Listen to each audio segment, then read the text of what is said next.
Hey, this is Corey from the 1-month game development experiment. I'm going to run through the third tutorial of the NeoAxis SDK just to give you guys an idea of what the resource editor is and what it's capable of.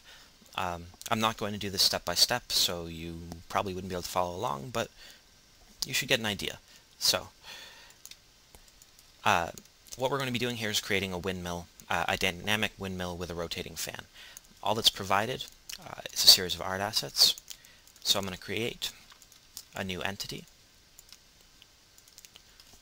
called windmill of class type map object, finish, and I want to edit this and then attach a mesh, the provided windmill mesh.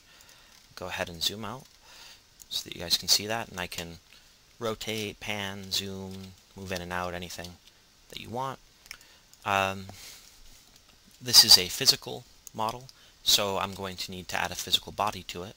So I'm going to save that, create a new resource, physics model, also call it windmill. These all have different extensions, so this is windmill.physics, that was windmill.type.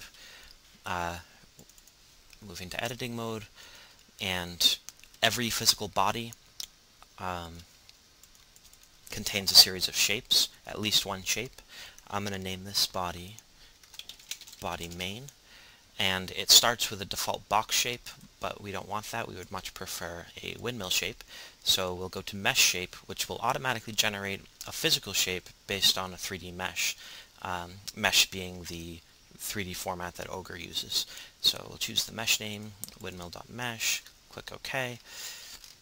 You zoom out. What we now have is a physical body, and the last step here is just, as Don Quixote learned, windmills don't move much, so let's go ahead and change the windmill body to static, so this won't be moving. Alright. Now, the physics body by itself is no good unless we add it to our type, so let's go back to our type and edit here, choose a physical model, choose windmill.physics, which we just made, and now you can't see anything at first, although if you hover you can see it. If we click this checkbox, then you always get the physical model overlaid over the mesh. Now we want to go ahead and edit the physics model. We'll save that.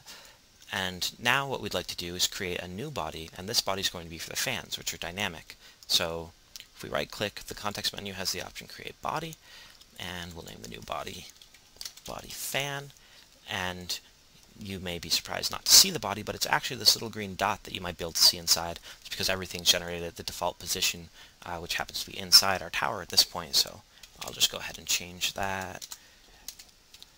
Alright, and now it's popped up outside. Okay, now I want to go into the shapes editor and add a couple of box shapes here, since what I'm going to be doing is just roughly sketching out what these windmill blades look like so that we can then attach the mesh to them. So I'm going to just go ahead and change this. Let me go into scaling mode. Get that scaled. I'll make it a little bit thinner. Alright, good enough. And you know what, I don't really like these ugly numbers, so I'm just going to go for some rounder numbers. We'll go for 0.10, 10, and 1. Now we've got that box done. And let's go ahead now and go out of scaling mode into select mode, select our other box, and I'll just remember those numbers. So 0.10, different dimensions now, so we'll go 10 here.